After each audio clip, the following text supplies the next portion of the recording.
All right, guys, so there's a lot of people been talking lately about the injector pigtails going bad on the L5p stuff, and everybody seems to think you need to change them every time they supposedly go bad, but you kind of got to figure out what is the problem, why is it going bad.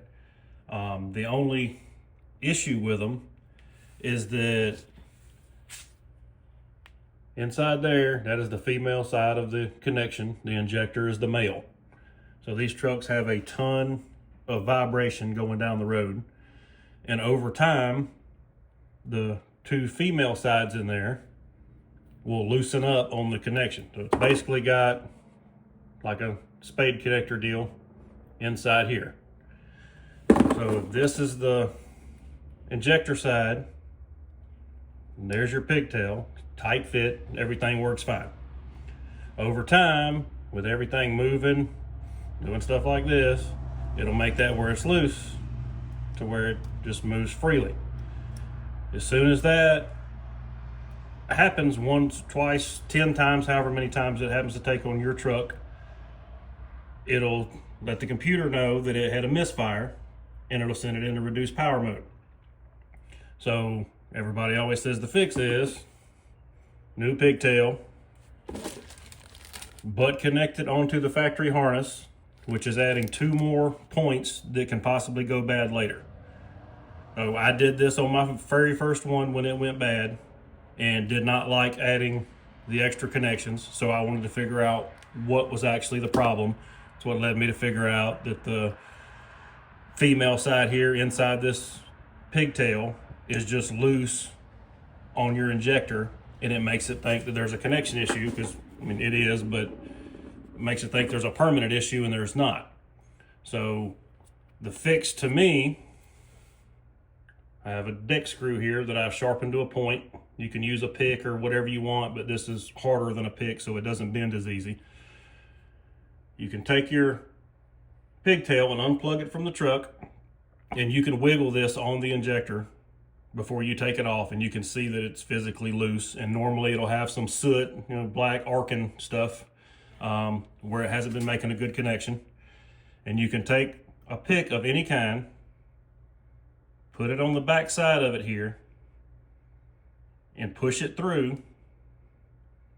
and you can basically crimp the female side of it back together and make a tight connection. So when you do that, you put it back on there, you will literally hear it snap back in place and it will not wiggle anymore. That's the only problem with these pigtails. There's nothing actually wrong with the wire under the connector or anything. It's just that the female side has gotten loose on the injector. That's why sometimes you could be pulling up a very small, hill, a little bit of a climb. Truck's in high gear under a load, you'll feel the truck miss, but it won't send a code, won't do anything.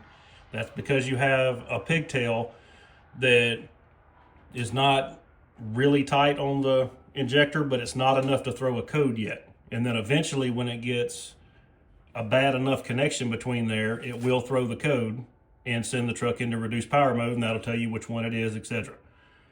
So I know there's a lot of people that disagree with what I'm saying, and that's fine. They can fix it however they want, pay however much they want to do it. But literally, once you have the fender liners out, and if you have to take the heat shield off, depending on which one it is, it takes 45 seconds to push this through the back of each one of these, crimp them back together, click them back on the injector, and I have done 4 on my truck. It's got almost 300,000 miles on it.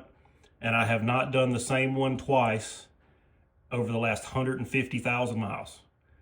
So in my opinion, this is a better fix to crimp it back on there than it is to cut your wires, add 2 more connections to it, or pay the amount of money that it costs to have them replaced, or even what, I don't even know what they cost now. You see how old this bag is.